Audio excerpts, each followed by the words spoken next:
Now, Pujya Atman Sri Swami Jyotirmayananda commences tonight's Satsang with his Sanskrit peace chant.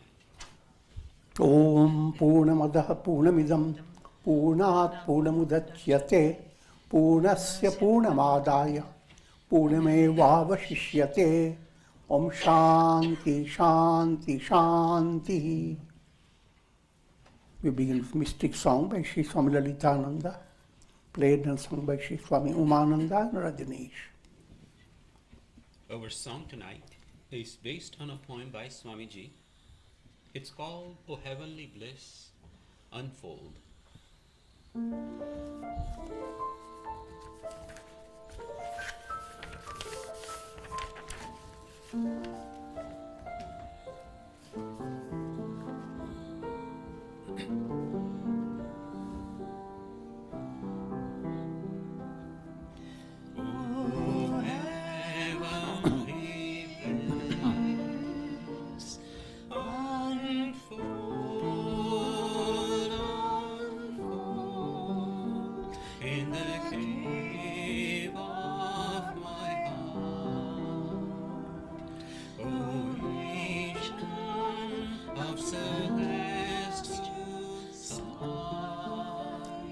Like the blooming of lotus flowers and the soft wind of spring showers.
We are recording from the ashram of our revered Guru, Pujya Atman Sri Swami Jyotirmayananda in Miami, Florida. Today is October the 30th, 2018, Tuesday evening, and tonight Swamiji will be lecturing on the Yoga Vasistha. This is series 2018, class number 84. And now Pujya Atman Sri Swami Jyotirmayananda. Om Brahmanandam Param Sukhadam Kevalam Jnana Murtim Dvandvatitam Gagan Sadrisham Tattvamasya Laksham Ekam Nityam Vimalamachalam Sarvadhi Sakshi Bhutam Bhavatitam Trigunarahitam Sadgurum Tam Namami. Om. Adorations to Sadguru, who is Brahman, the giver of supreme bliss, embodiment of pure consciousness, one without a second, vast as the ether, infinite, eternal, beyond the three gunas and their modifications, the supreme preceptor. Yoga Vasistha, in Utpatti Prakarana, section 111, profound insight is being given into the process that leads to enlightenment. And there are three main points in this process. Manonash, Vasanakshaya, Tattva-jnana. Manonash, when a mind is not shaken by raga dvesha, the raga is like and dislike. The mind is not shaken by prosperity and adversity, by cold and by heat, speaking allegorical language.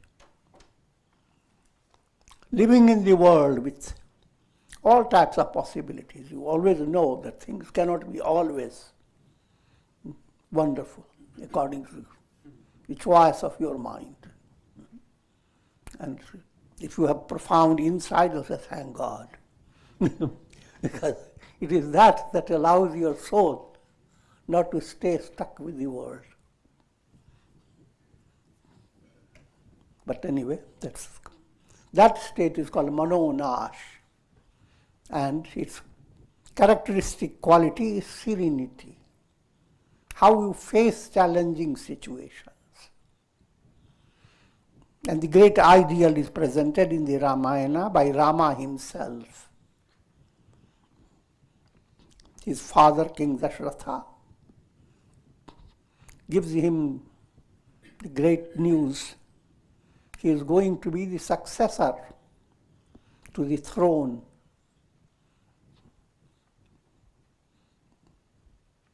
And having received the good news, Rama does not show any special elation. People will start jump and dance if they win a lottery. He is being declared the ruler over the whole world of his time. And yet he remains completely calm, relaxed, serene. Prasannatam yana gatavishekata tathana mamle banavasa dukkhata. So that prasannata, his cheerfulness, remained the same when Abhishek, that he was going to be coronated. And very next day, maybe 1 or 2 days more, he is informed by his stepmother, Kaikeyi, and of course, same Dasharatha, under the pressure of Kaikeyi, tells Rama that you are banished for 14 years.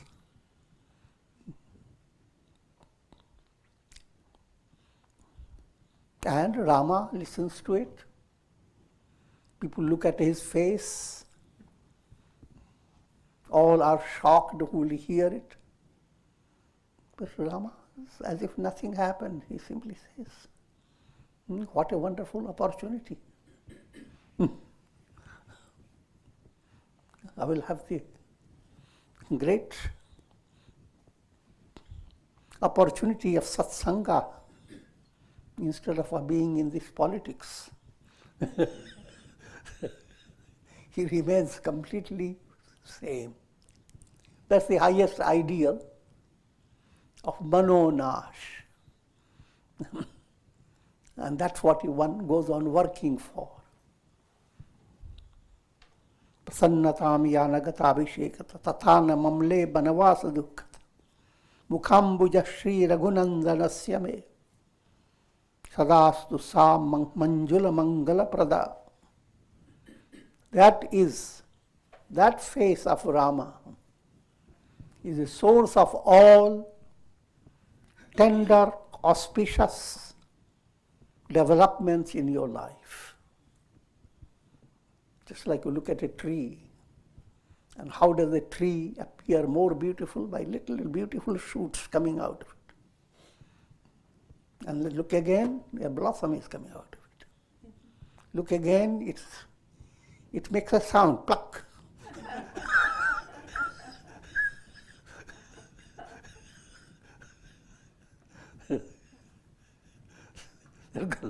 Manjula Mangala Sada. See, each development is more tender, more delightful, more thrilling. And that's what happens if you allow your mind to come to that state, manonash. And the second thing happens in the next level, vasana akshaya. Your mind cannot be brought to perfect order unless your unconscious has been cleaned up and purified. So vasana relates to unconscious impressions. So that process that stage is called vasana akshaya. Vasanas work like clouds. If clouds are opaque, you don't see the sun. So if when vasana becomes murky, full of anger, hate, etc., that vasana doesn't allow you to enjoy who you are, what your resources are. And so that's vasana akshaya, that opaque cloud allows now a little, some pores open up for the sun to pass through. So the moment that stage comes, vasana akshaya has started. All subtle desires, they begin to dissolve. And the more they dissolve, the more joyous you are. First stage, you look at the cloud that allows the sun to pass through. Now, the cloud that was shutting the sun and creating a source of terror.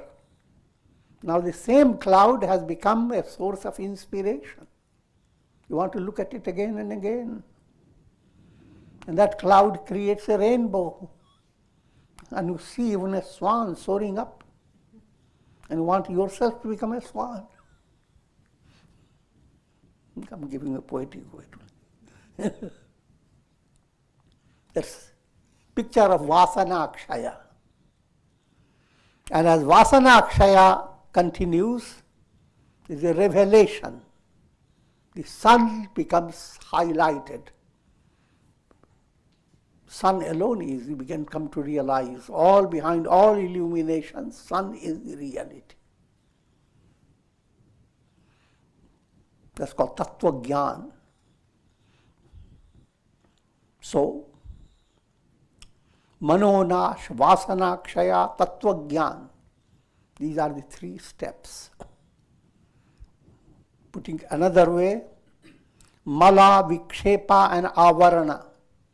Gross impurities, that's called mala. Subtle impurities, vasanas, create vikshepa, distractions of the mind.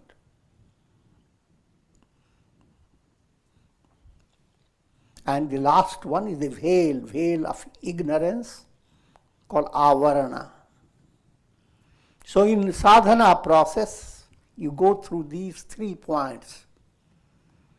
And when you study it, you have no choice but to read them 1, 2, 3.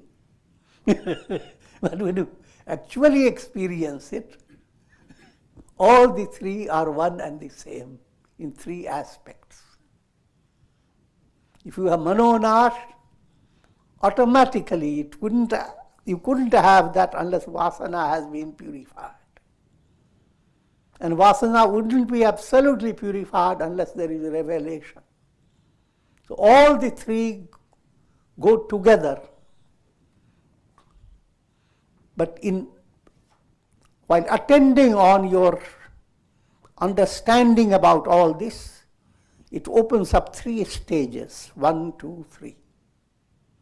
Just like with yoga, karma yoga, bhakti yoga, dhyana yoga, jnana yoga.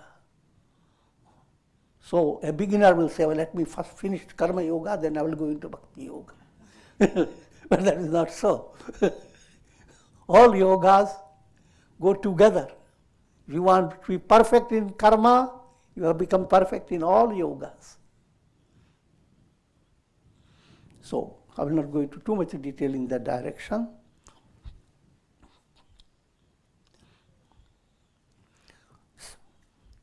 Section 111 of Utpatti Prakarana.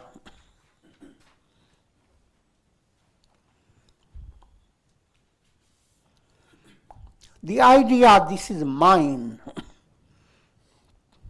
constitutes the body of the mind. It's allegorical language.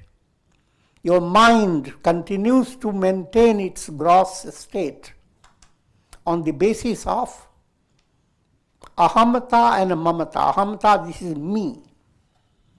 This is mine. That's the subtle nucleus behind the formation of your conditioned mind.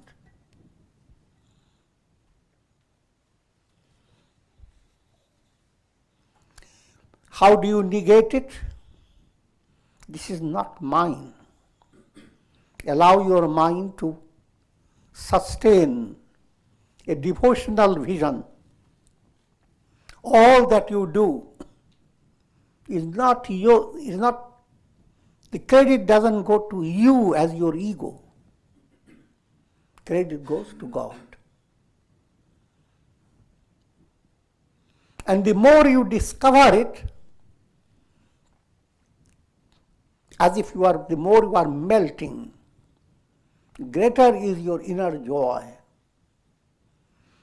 The more ego gets inflated,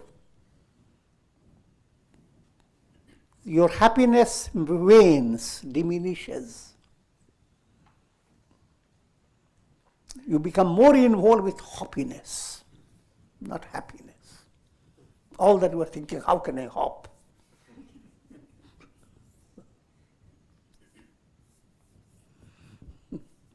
And every hop is risky.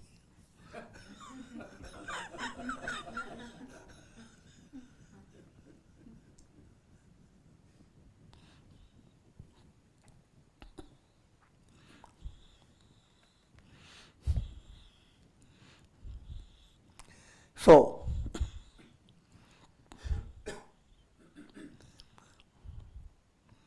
the subtle point has to be understood. Me and mine, constant attention, this is me, this is mine. That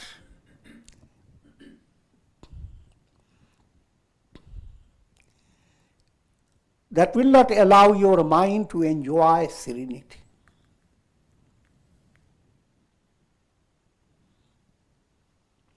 So therefore, when you do not entertain the erroneous thoughts, the me and mine that operates through your mental process, it operates in the absence of vichar. Vichar means thinking, in the absence of your understanding. If you begin to exercise a real understanding within yourself, then all your attainments in this world, no matter what you attain, you will not credit it to your ego. You credit it to God. And that way your diminishing the ego is not your loss. If inflated head looks bigger and bigger, that's your loss. It resumes its normal feature, that's your gain.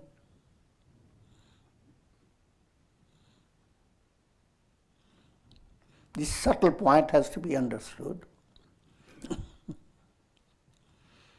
And it is so clear, an error that shines before you and don't recognize it. You buy up a big building and call it your house. You look at it, this is my house. You don't think, you never think that house belonged to so many people.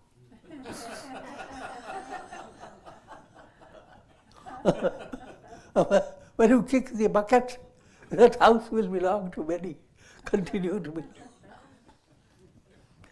And the house had gone through so many changes. So all that doesn't enter your mind. All that, oh, wonderful. This is me, this is mine. You're starving your intellect. Looks amazed. And each time if you look at the intellect, you close the door on it. Dandu rang mein bhang. I'm enjoying. Rang mein bhang means when you enjoy in a nice festivity, things are going wonderful. And suddenly some strange creature screeches. Rang mein bhang. There's interruption in the joyous celebration. So mind-based experiences are like kind of good celebration. We're always thinking of how things were, how you are, how we're going to be, wonderful. But when we begin to listen to Yoga Vasistha, Rang mein bhang, nothing exists. Nothing belongs to you. You are not the mind, not the body.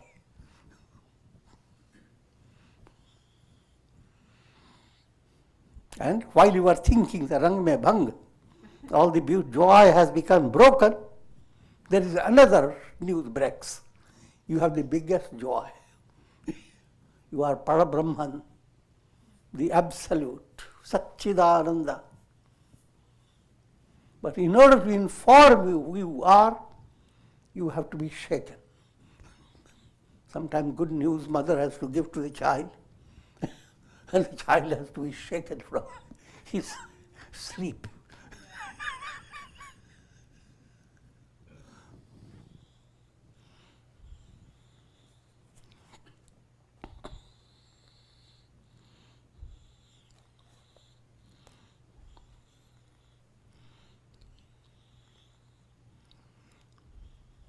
When you do not entertain the erroneous thoughts of I-ness and mindness, the mind is scattered like clouds by the wind of wisdom.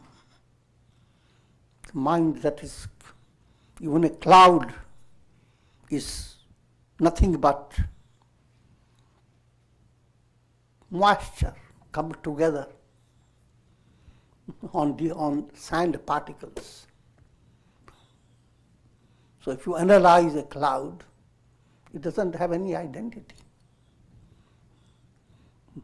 Especially you bring a flashlight that gives warmth to the cloud. I'm joking.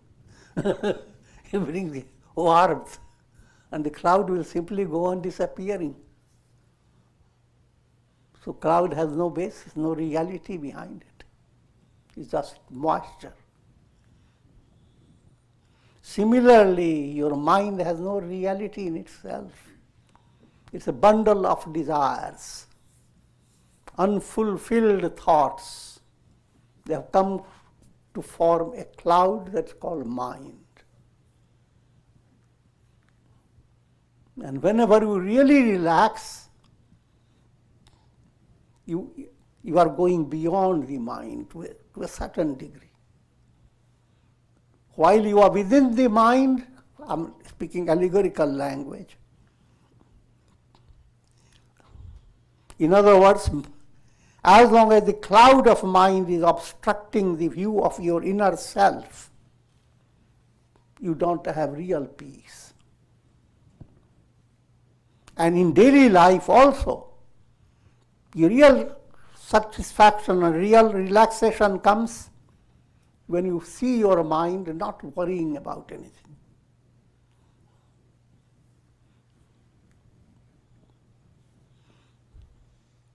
It is the unconquered mind that leads to great fear. There comes a time when people do not have confidence. How will their mind act or feel? They lose control over themselves. And that again is, as long as you have not been disciplined by satsanga, etc., that's the type of experience everybody has in relation to their mind. You may say, I'm very peaceful, I'm quiet, but wait, in a provocative situation,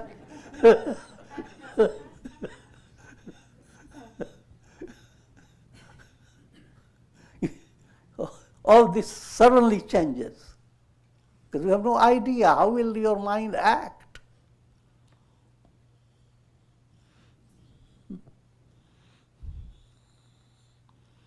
But when you have manonash, you don't have that problem. That's a goal to be attained. The terrible afflictions of the world arise like mirages in desert sands. This agitated mind brings about lots of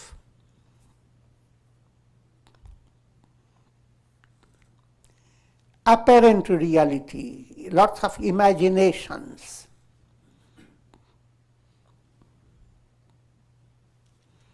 To understand properly, just like you watch a cinema show, the cinema show is nothing but projections, frame after frame, projected on the screen. And all those projections create a special drama. Mind-based experience is that type of experience, is a kind of a drama. Simple illustration, in your dream. So many things happen in your dream, and while dreaming, your experience is very real. No matter if you are dreaming and if your car crashes and you see even your fingernail broken, it's kind of a real experience while dreaming. Only when you wake up, then you realize nothing happened. Similarly, all experiences led by your karmas are a kind of a dream. The reality within you has nothing to do with this world.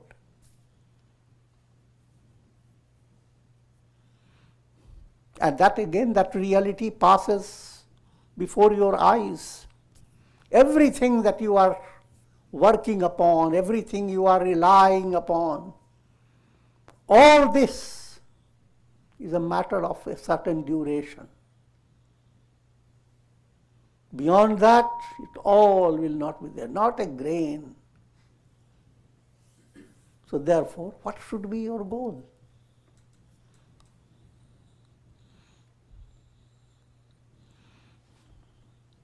The goal should be, no matter how much you see a cinema show and leading you to suspenseful situations, The reality screen is always untouched, unaffected, ready to create countless shows.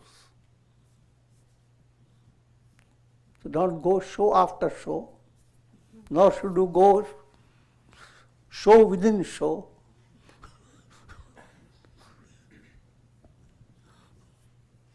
But out of this whole show process.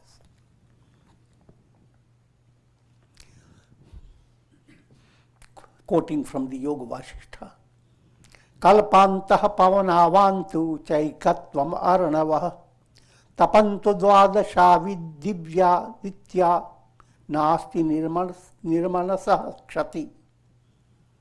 Even if the winds of destruction were to blow, this is the highlight of climax of Manonash. Even if the winds of destruction were to blow, the oceans were to overflow, and 12 suns were to blaze forth in the sky. One sun is sufficient to keep. Suppose 12 suns suddenly began to pour down lots of heat and fire.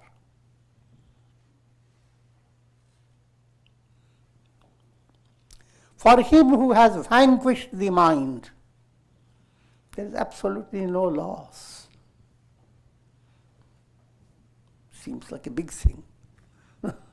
Watch a cinema show. Big storm comes in the show and calamity has come and everything has been destroyed. And the screen,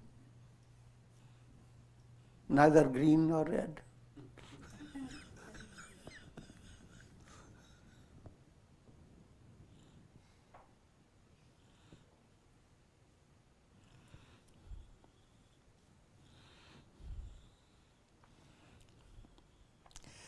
Section 112. This furthermore, insight is being given into the vasanas of the mind.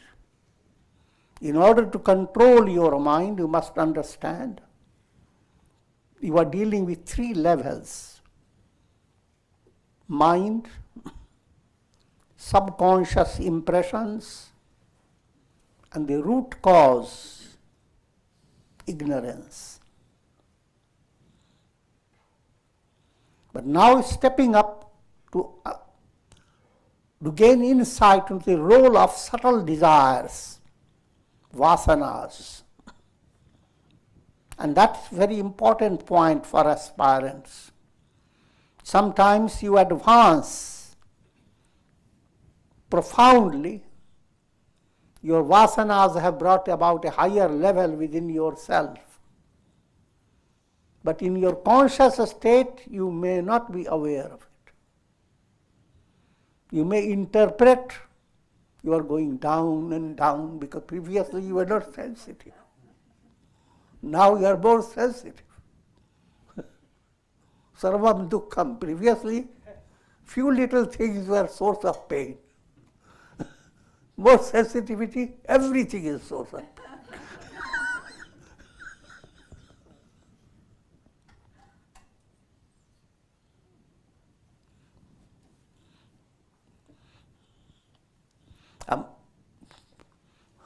Simple point to understand. Don't evaluate your progress on the basis of what your mind says. Because the mind is hiding in the unconscious. So therefore, patience is needed. You do your japa, etc., and you go on saying, I've done so much, and now what am I getting? But the thing is, how much your japa is holding inner strength, and how much is planning to do for you in a miraculous way, that you are not aware. So therefore, with that type of understanding, life has to be lived with patience, not with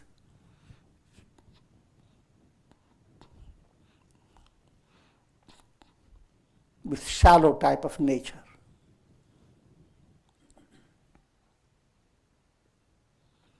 Sri Vasistha said, O Rama, greater the intensity of desire, greater is the attraction felt by the mind towards objects of the world. Objects of the world, you are seeing so many things, it doesn't matter to you. But when the desire develops towards any object,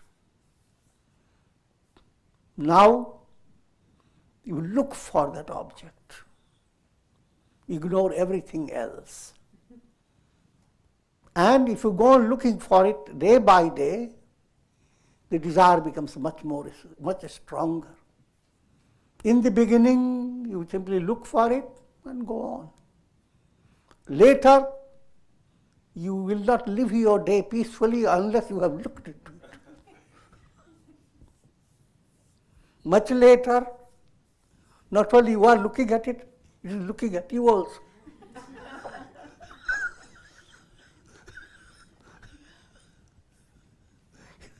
Situation becomes more complex.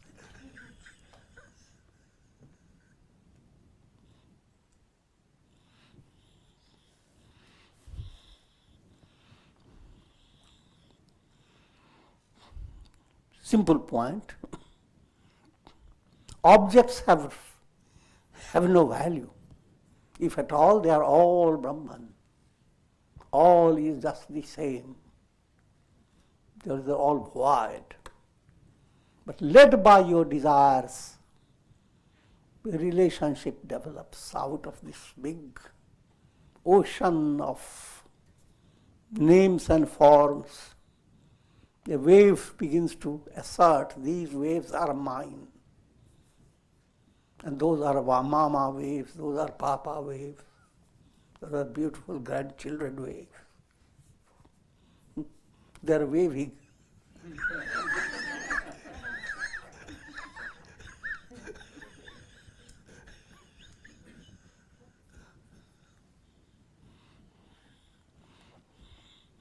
All this is it's not meant, you have to understand, it's not meant to make yourself dry-hearted towards your relatives and friends. Rather, it's meant to understand that whatever love you experience towards others, its source is God. And God is the reality behind all those whom you love.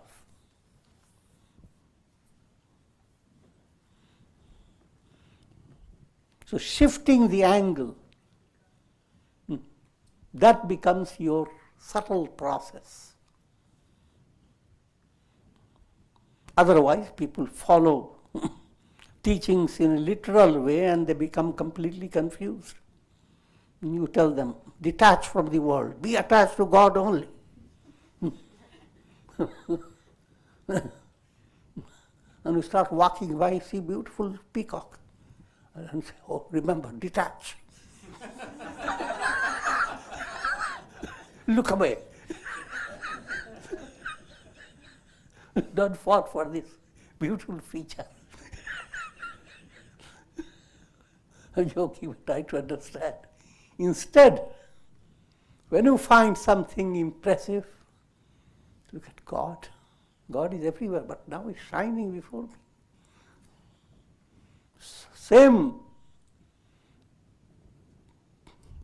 Same joyous feeling that you develop towards relatives, friends, etc. That joyous feeling should not limit itself to how do the people look, because they are my sons, my daughters, therefore they are wonderful. Not in that way. But because God is expressing through them, God has given you opportunity of experiencing divine love. It is God that makes people shine.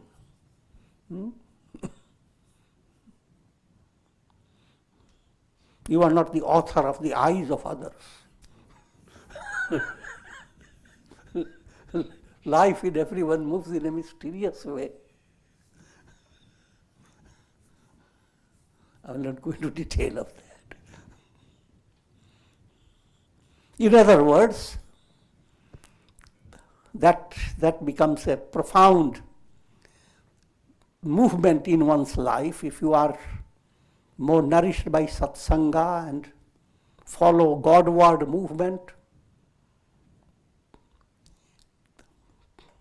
You begin to relate yourself to God through every relationship.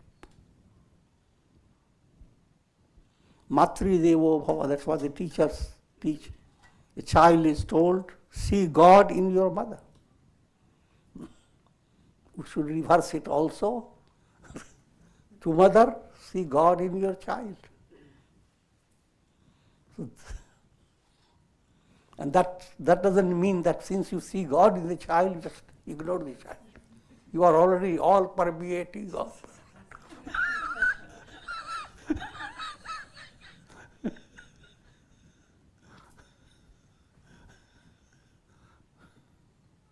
Godward movement requires all types of sentiments, motherly sentiment, all types of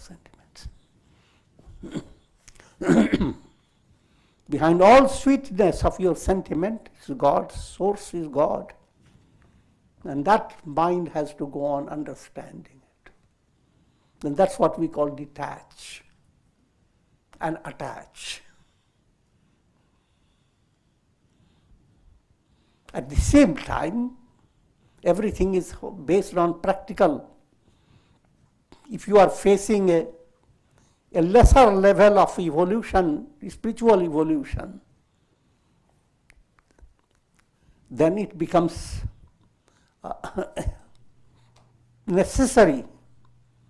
Say, for example, you are seeing some type of association that will tempt you and bring a downfall. Then move away. Don't start practicing Vedanta.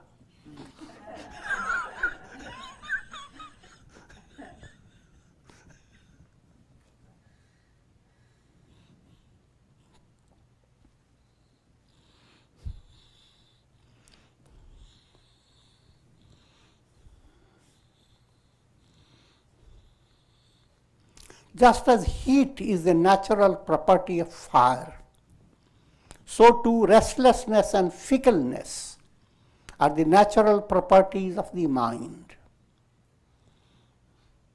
The magical potency of Maya, which abides in consciousness, has assumed the form of the mind, and the mind in turn has created the illusion of the world process. Simple point. See, all this world experience is based on thought waves of the mind. The moment you bring your mind to stillness, just like when you are in deep sleep, the world moves away. The moment you wake up from deep sleep, for few seconds, your mind is relaxed but begins to wonder, what is all this?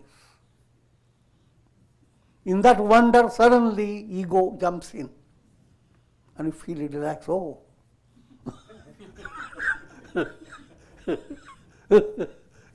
I left some job undone yesterday.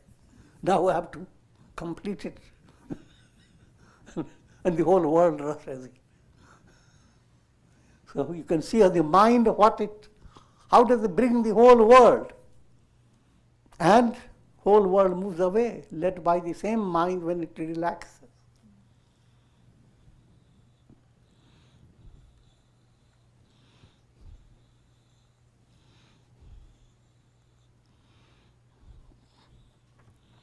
Your goal, your reality is not dependent upon mind.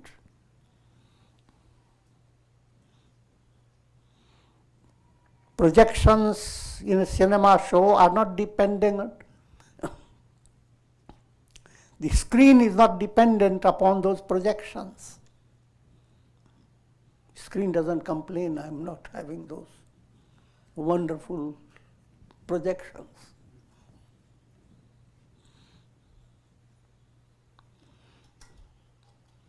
So when you have a profound revelation that I am is like the screen, unaffected by all that the mind goes on projecting, all the illusion of past, present, future.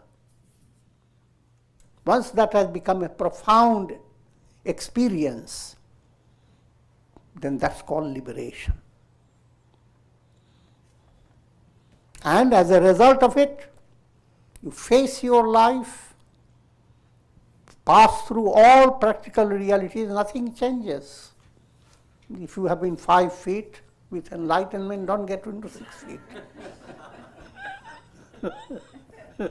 Nothing changes. But what changes is your inner awareness. And that inner awareness of yours cannot be seen by others. So it is not a matter of display. Look, I have attained it, you have not. Here's the banner.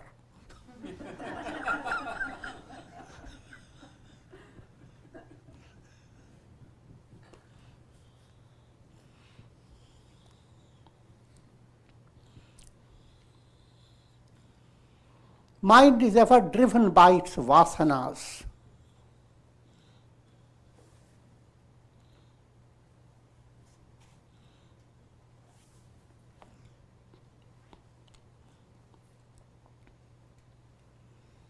When it stops running after the objects of the world, the vasanas melt into nothingness, and one experiences infinite joy. Mind is a knot of consciousness and unconscious matter. When you analyze the mind, it's a blend of consciousness. Consciousness is like the screen. Unconscious matter refers to projections.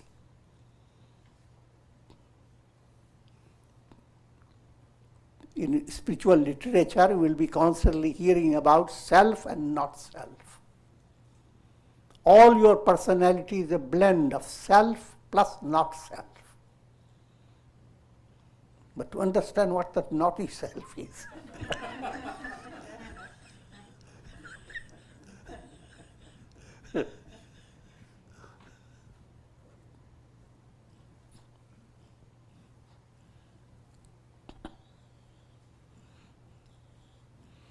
not that naughty self is based on 3 knots I have described. Avidya, ignorance; kama, subtle desires; karma, involvement in ego, involvement in action. You are bonded in 3 ways. Bonded, fettered by your physical body due to karmas. That's 1 knot. You are bonded with your mind through your subtle desires. That's the 2nd knot. And you are bonded with illusories, with illusion, the source of illusion called ignorance. That's called avidya. And these are all described as knots, granthis. And when you stay gripped by granthis, they're called naughty.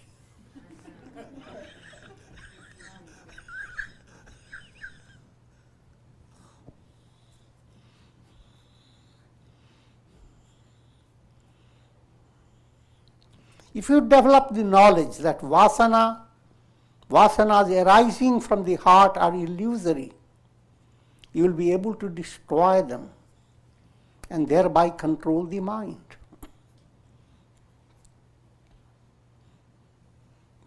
What does that imply? If you were to inquire into who am I, and if you were to understand that your I is not dependent upon your mind or on your body. You go to dream, body is not there.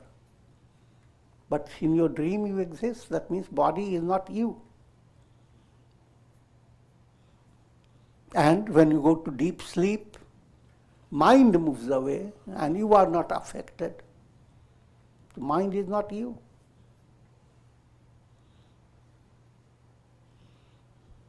So when you begin to develop and the causal state of your personality, you move away from causal state, from sleep to waking, that causal state also is not you, because you are not permanently there. You are constantly shifting in the three stages. The three stages are variable: sleep, dream, waking. None of them can be considered you. So, if that type of understanding enters your heart, that I am not the body, I am not the mind, I am not the intellect, I am Satchidananda. Again, in the beginning, again, all words are being said. But when you begin to understand, the understanding is entering your heart.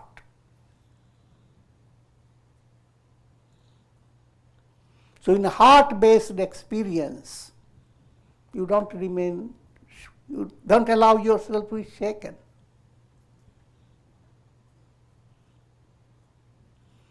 Simple way to understand.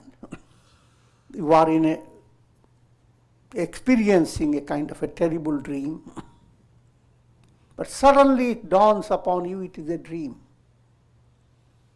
Now your heart becomes relaxed. The dream continues and doesn't matter.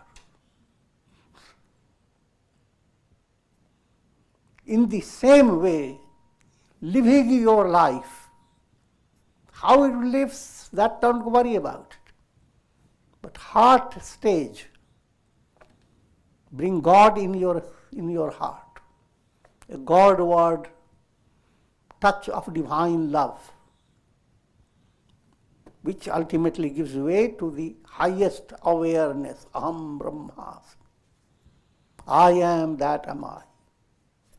Bring that type of movement in your heart, a heart-based awareness.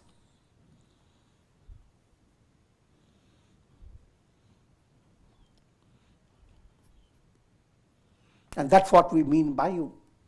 Vasana akshaya, you are not shaken by vasanas.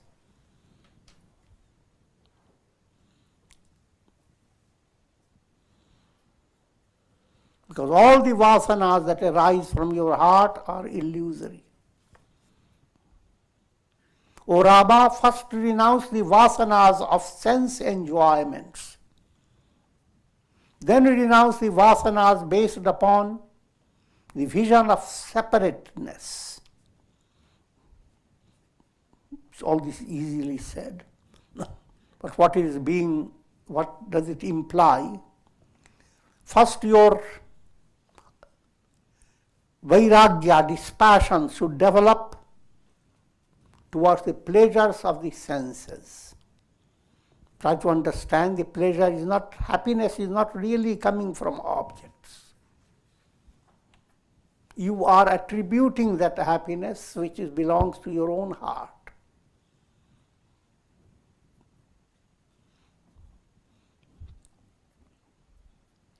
Atmanastu kamaya sarvam priyam bhavati.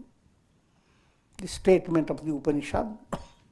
All things become pleasant and dear because of the self. The self, that is what you actually love. The self within you. Other than the self has no meaning for you. Other than the self, nothing exists either. But that self, through Maya, has become experience of multiplicity. You are actually experiencing yourself. Let me give you a broader way to understand.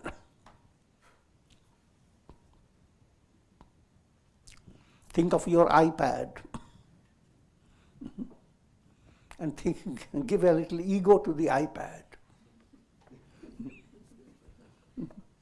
Now the iPad says, look, all this world is within me. How wonderful. I am the source of being the dearest.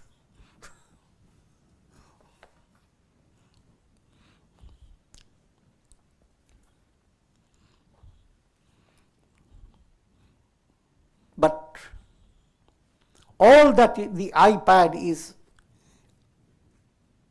speaking about, all that doesn't exist.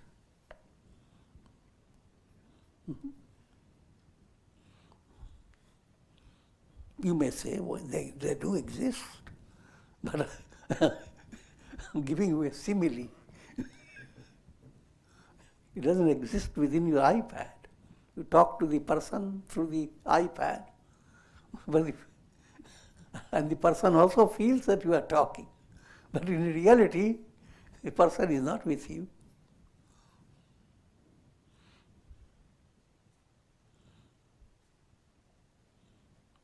What I'm leading you to understand, a human experience, all your experiences are on the basis of your mind and your nervous system. Your mind is the pad, and nervous system is the eye. So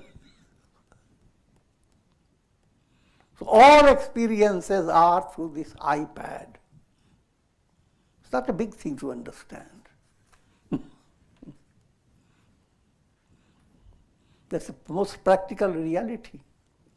Take away a few little brain centers and the whole iPad of yours becomes bad.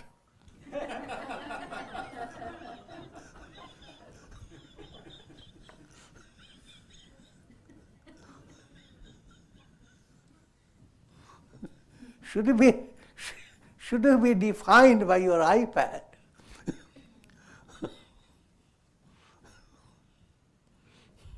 If you are defined by your iPad, then go on buying new iPads. Go on incarnating. But if you have developed mature understanding, not the real me is not how the mind interprets. The real me is not dependent upon the mind and mind-based illusions. That understanding has to develop. And that develops by your practice of integral yoga in daily life.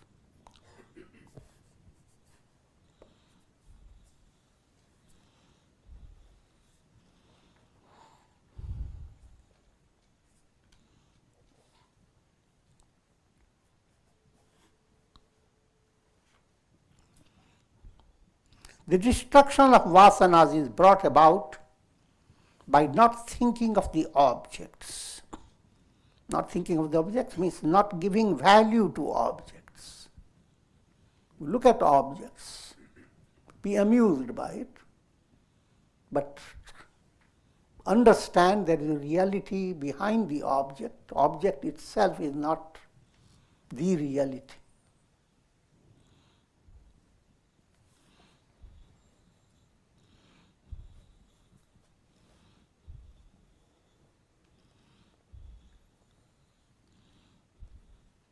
So if that type of understanding develops, the vasanas,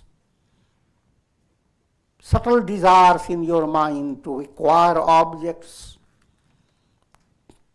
to go after certain attainment in the world of time and space, all that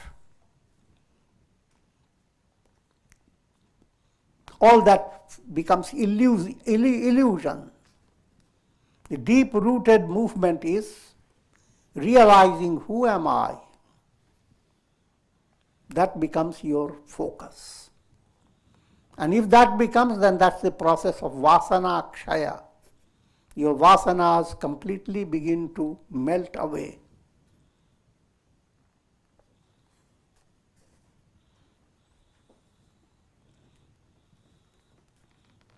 O Rama, whatever objects the mind desires, and whatever method it adopts to attain them, if you know them to be illusory, you will be able to renounce the vasanas that keep the mind agitated and distracted. These are very profound writings, so I have to give you subtler meaning, simpler meaning. Simpler meaning is, if you want to work upon your vasanas,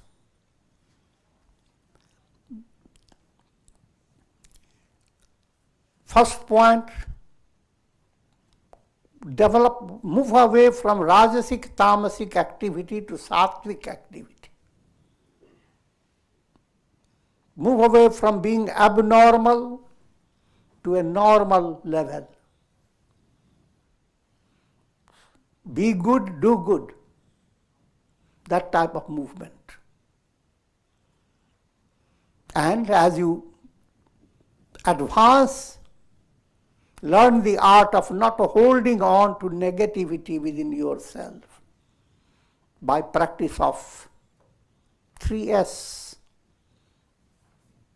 Suppress. If negative thought is coming of anger, push it, don't show it through your personality. Substitute,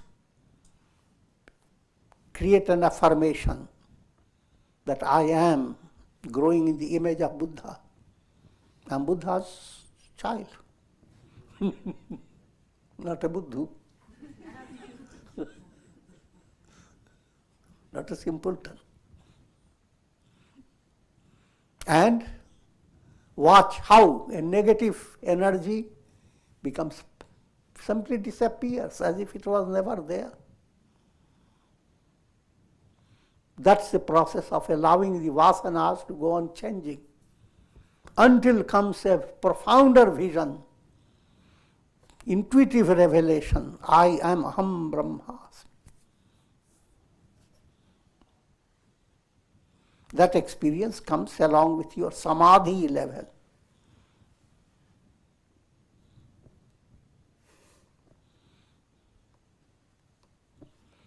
And with this I'm going to conclude. We'll continue tomorrow. Om Purnamadah Purnamidam Purnat Purnamudachyate Purnasya Purnamadaya Purnameva Vashishyate Om Shanti Shanti Shanti.